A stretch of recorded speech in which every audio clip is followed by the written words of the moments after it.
moi la conf, dans le mauvais sens du terme, j'en ai marre en fait. Galtier, en gros, tu ne peux plus l'écouter. Moi, j'en ai marre, je ne peux plus l'écouter. Par contre, Galtier, je peux le lire. Je suis pas d'accord, mais je te vais te poser une question. Est-ce que les journalistes ont été bons?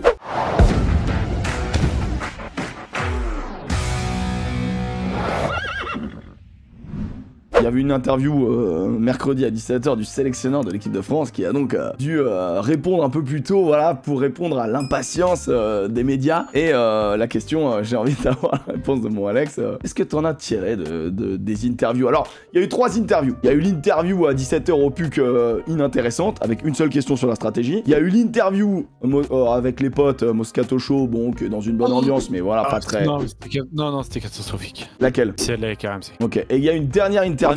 Ah, je l'ai écouté. Ah ouais, je suis désolé. Hein. Waouh, mon dieu. Ah, celle avec RMC, c'était le summum du mec qui avait pas envie d'être là, qui se foutait de la gueule des journalistes, des consultants qui voulaient jouer aux journalistes mais qui en tiraient rien, et du coup les journalistes qui passent pour des gros cons parce qu'ils essayent d'avoir des infos et qui étaient bloqués sur une info. Antoine Dupont au JO qui voulait l'avoir pour faire une dépêche AFP, ils l'ont même pas eu. Et du coup t'as 1 heure, ils en ont rien tiré. Mais aussi parce que t'as un Fabien Galtier qui apparemment, à ce que je comprends au cours de l'interview, a un vrai problème pour venir au Moscato Show parce que ils arrêtent pas de répéter mais tu viens, ça fait 1 an qu'on essaye de te faire venir, tu vois. Mais du coup c'était relou quoi, tu vois, t'avais l'impression qu'il était au bagne le mec, il sortait à rien et t'en ressors à RMC, c'est la pire de toutes. Hein. Ok, alors heureusement il existe la 3e interview pour l'équipe avec Alex Bardot et Frédéric Bernès, et qui pour le coup donc voilà, là vous pouvez pas la lire, mais en gros c'était vraiment sur l'équipe du 9 novembre, qui pour moi est la meilleure interview très clairement de tout ce qu'on a vu, et où ça parle bien évidemment, ça parle de stratégie, ça parle de data, c'est un peu plus intéressant. De toute façon, tout ce que fait Alex Bardot, je trouve que moi, c'est vraiment un journaliste qui pour moi vend très bien le rugby, explique très bien le rugby aux gens. J'avais adoré ces capsules très simples sur TikTok, Instagram, pour expliquer voilà des choses basiques du rugby à tout le monde et tout. Bref, j'ai beaucoup aimé leur travail sur tout ce qui est rugby et la Coupe du Monde. Malheureusement, Galtier n'est pas passé sur Sud Radio, la radio du rugby, bien sûr. Ça, c'est dommage parce que vraiment, Galtier interviewé par Alex. Alors là, j'aurais aimé voir les missiles. Ah, j'aurais kiffé. Oui, je reviendrai pas sur Richard Dourte, je m'en bats les couilles, moi, vraiment. Je pense que ça manque de nuances, ce qu'a dit Richard Dourte sur le plateau de Canal+. Quand tu conclus par « on est un peu plus fort que la Roumanie », tu te décrédibilises un petit peu, je trouve, et peut-être pas ton propos qui peut être intelligent, tu vois, dans le sens où il aurait aimé plus de contenu. Et c'est vrai que si t'as écouté que les conférences de presse et que t'as pas lu le papier de l'équipe, eh bah t'en repars un peu déçu, quoi. Alors, en gros, moi ce que je trouve assez intéressant, c'est que bien évidemment il justifie le fait que en termes de stratégie, et je sais qu'il y a des gens qui ça les énerve parce qu'il répond comme quoi il estime que la stratégie était bonne puisqu'ils sont rentrés 11 fois dans les 22 mètres, et que selon les XG qu'on utilise beaucoup au football, qui sont les chances de marquer, 30 points. Il dit qu'on aurait dû marquer 37 points et que les Sudaf auraient dû en marquer 24. En gros, tu tombes sur une équipe extrêmement clinique face à toi qui balbutie. Tu comprends que il estime beaucoup qu'on a fait des mauvais choix lors de ces zones de marque. Il détaille la stratégie qui était vraiment de jouer sur le retour, de ne pas dépasser le milieu du terrain pour éviter, vraiment l'idée était de casser la défense Sudaf en 2, donc de ne jamais dépasser le milieu de terrain pour leur offrir un grand côté sur lequel ils peuvent vraiment te mettre la pression et du coup te contester les ballons, chose qu'ils ont réussi à faire.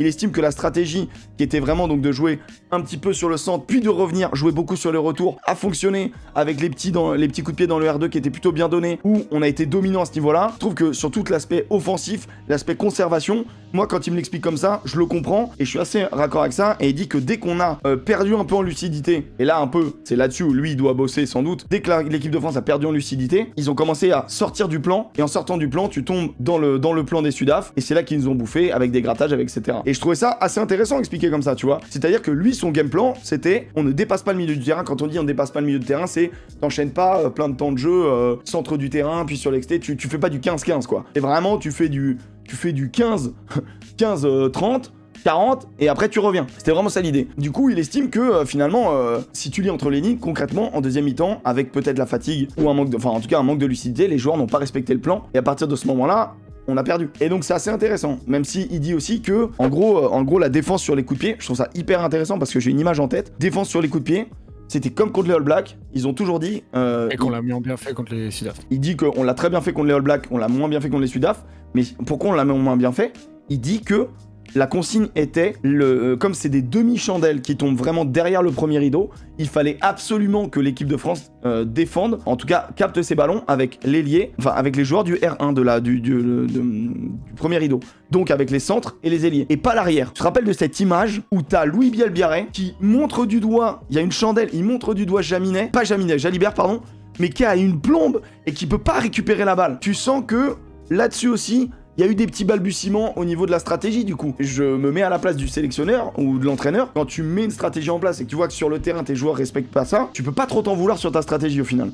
Tu vois? Donc je comprends quand il dit je referai la même chose. Lui sans doute, mais peut-être pas les joueurs. Tu vois ce que je veux dire? Il peut pas non plus y aller et chier sur les mecs, tu vois. Il chie sur aucun mec et en même temps on lui en voudrait qu'il chie sur des mecs. Bah, y en a qui lui en voudraient pas, mais parce qu'en fait là, c'est ça qui est très difficile en tant que sélectionneur de revenir sur un match comme ça, c'est qu'en fait, il y en a qui voudraient un discours de vérité de la part de Fabien Galtier. Je peux vous dire que si Fabien Galtier il donne un discours de vérité, vous allez le voir parler exactement comme il a parlé sur le bord du terrain quand il a parlé des jeunes du Stade Français. Et quand il a parlé des peintres, parce que s'il veut vous dire la vérité on la connaît en fait sur ce match-là. C'est que lui, il se sent dans sa raison la plus totale. Il s'est trompé sur quasi rien. Et par contre, ce qui l'a fait perdre, ce sont les mauvais choix sur les actions potentielles de but. On aurait dû marquer 37 points. Pourquoi on marque pas de points? Parce qu'ils ont fait les mauvais choix. Et derrière, là où je trouve pas très clair, c'est sur l'utilisation du banc. Mais pourquoi je trouve pas clair? Parce qu'il dit pas la vérité. En fait, la vérité, c'est que son banc sur les 4 années de mandat était meilleur que son banc sur la Coupe du Monde. Pourquoi? Parce qu'il a eu des blessures. Donc en fait, là où il peut pas dire totalement la vérité, toute la vérité, c'est que en fait, les joueurs qui étaient sur son banc étaient moins talentueux.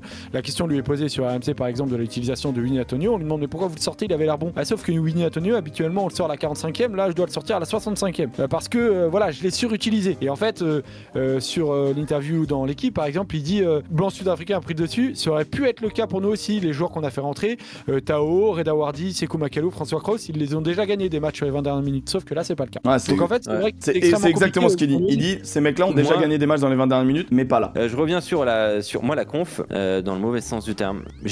J'en ai marre en fait. Moi, j'ai un gros souci avec cette espèce de masterclass. Je veux dire, quand tu te présentes en conférence de presse, déjà t'acceptes les questions. Il y a eu 6 questions à tout casser. La réponse a fait, je crois, 9 minutes. Elle fait 9 minutes. Elle fait 9 minutes, la première réponse. Et il le dit d'ailleurs dans la conférence de presse, il dit moi je voulais pas faire ça. Je voulais revenir, je voulais digérer, j'ai accéléré le processus de digestion, je sais pas quoi. Oui, c'est de la politique. Je lis ce que dit Big Lebowski, mais c'est fatigant. Je veux dire, il y a un moment, tu fais de la politique quand tu es le président d'une fédération, un coach doit parler, un sélectionneur doit aussi pouvoir parler aux gens qui aiment le rugby, aux gens qui sont Là, moi, vraiment, je vous le dis, ce qui m'a le plus heurté, vraiment, c'est que je me suis mis à la place d'un coach d'un petit club. Il écoute Fabien Galtier, mais qu'est-ce qu'il peut transposer à ces jeunes, aux gars qui coachent, aux gosses de 13 ans? Rien. Alors je vais te poser rien. Je vais te poser une question. C'est que de la philosophie de bas étage. Je suis pas d'accord, mais je vais te poser une question. Est-ce que les journalistes ont été bons? Alors, vous pouvez rien en tirer. Mais déjà, je pense que vous pouvez rien en tirer, les gars. Mais c'était pipé. Moi, j'ai l'impression qu'ils n'essayent pas. Voilà. 6 questions, dont une question du magazine de la Fédé. La première question de la conférence de presse, c'est le magazine institutionnel de la Fédé. C'est pas possible de faire ça. Si même en conférence de presse, ils avaient voulu lui rentrer dedans, de toute façon, il aurait joué au con et il aurait contourné les trucs. Et le vrai problème de Galtier, là où je te rejoins, ça va être un problème d'incompréhension avec les journalistes, de style Galtier. Galtier, en gros, tu ne peux plus l'écouter. Moi, j'en ai marre, je ne peux plus l'écouter. Par contre, Galtier, je peux le lire. D'accord, alors j'en conviens, mais moi, c'est pas clair. C'est pas il faut lui rentrer dedans ou pas lui rentrer dedans. Moi, j'invite tout le monde à lire l'interview de l'équipe. L'interview de l'équipe, elle est limpide. Le lire. C'est une interview, c'est pas une conférence de presse. Ouais, j'entends. Une interview, tu t'adresses à 2 journalistes face à toi dans un échange. Une conférence de presse, tu t'adresses aux Français qui aiment le rugby. Là, tu parles en tant que sélectionneur de la fédération dans un endroit qui n'est pas la fédération, où tu t'ouvres, tu viens de donner un entraînement à des gosses, tu t'ouvres. Normalement, tu es censé t'ouvrir, tu es censé donner des clés pour tous les gens qui ont été déçus. Je suis désolé, là, il a quand même dit qu'il avait passé plus de 20 minutes avec tous les éducateurs du PUC, leur montrer des datas et leur expliquer l'analyse de son truc. Et en fait, je suis désolé. Mais il défend son bilan. Mais C'est de la com. En même temps, son bilan, il est pas mauvais, les gars. Mais je dis pas qu'il est mauvais. Non, mais c'est pour ça que c'est ça le problème que j'ai là. C'est que dès que je suis pas d'accord avec la façon de faire de Fabien Galtier, j'entends, c'est la forme. C'est la forme. C'est la forme le problème. On nous dit, mais oui, mais regarde RMC, ils auraient pu lui rentrer dedans. Non, c'est pas la question non plus. C'est aller sur des choses un peu plus grand public, à la fois technique et à la fois grand public. C'est-à-dire que arrêtez d'être dans la philosophie du rugby, mais d'être dans l'application. Tiens, pour le prochain tournoi destination, est-ce qu'il faut avoir la même exigence en termes de résultats ou construire des choses avec un prisme de 4 ans? On n'en sait rien. En fait, si tu veux. Ouais, mais est-ce que cette question elle a été posée ou pas? C'est ça que je te dis, mon Alex. Non, elle n'a pas été posée parce que la conférence de presse elle était pipée complètement. Ouais, mais les gars, à un moment donné, conf de presse, pipé, pas pipé, franchement, moi je vais te dire, regarde c'est le magazine de la Fédé. Oui, non, mais d'accord, peut-être, j'entends ça, mais après il y a eu deuxième, troisième, quatrième et cinquième question. Oui, d'accord, ok, admettons, le début il est pipé, d'accord. Mais après, les mecs, ils sont libres de poser les questions. Et franchement, les questions, ils étaient. Je pense qu'à un moment donné, t'es en droit quand même d'aller chercher des explications tactiques, techniques. Et quand ils te les donnent, on est en droit d'essayer de les comprendre aussi, tu vois. Et bah, c'est quel bilan? Il a fait quoi comme bilan? On nous dit c'est une conf sur le bilan de la Coupe du Monde. Soit. Alors, oui, il nous a rappelé qu'il avait 80% de victoire. Il l'a dit à 4 reprises. 4 reprises. Et c'est vrai. Je veux dire, son bilan, il est très net. Enfin, je veux dire, il est très 80% de victoire, le meilleur résultat, machin. Non, mais on ne remet jamais ça en cause. Jamais. Mais la seule question qui a été à peu près intéressante était sur son coaching. Et quand il dit, moi j'aurais absolument rien changé, j'aurais fait exactement la même chose. Là où je peux accepter une langue de bois, c'est quand t'es sélectionneur, il y a des trucs qui restent dans le vestiaire. Et moi là-dessus, je voulais juste comprendre sa stratégie. Et je l'ai comprise en lisant le truc de l'équipe. Et même l'équipe lui pose la question en mode, selon certains, finalement, vous n'avez pas fait mieux que d'autres. Hein. Vous êtes tombé en quart de finale. Et il répond assez intelligemment dessus, tu vois. Mais en fait, ce que je veux dire, c'est qu'il va pas chier sur des joueurs. Je m'attends pas à ce qu'il chie sur des joueurs. Je trouverais ça déplacé. On n'a plus Laurent Labitte, on n'a plus Karim Ghazal, on n'a plus Thibaut Giroud. On a potentiellement plus Ibanez. D'ailleurs, plus personne n'avait le droit de parler depuis 2 mois.